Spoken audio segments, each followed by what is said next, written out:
here I use the GenStone to do an outdoor kitchen. Very easy to install. Use the construction adhesive and a few screws here and there to attach it.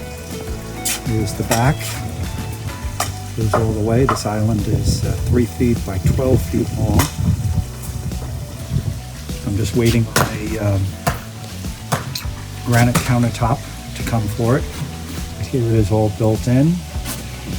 The reason I chose this color was, if you look over at our pool, right there, that's actual real stone, and the match is almost perfect. And unless you get up real close, you cannot tell this is not real stone.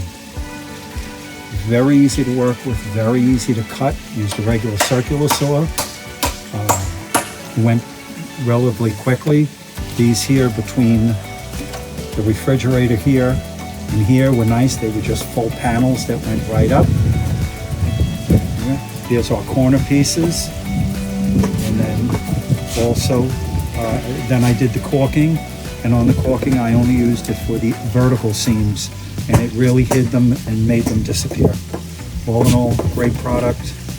It's out here in the 95-degree weather of Myrtle Beach. And I would definitely recommend it. Thank you.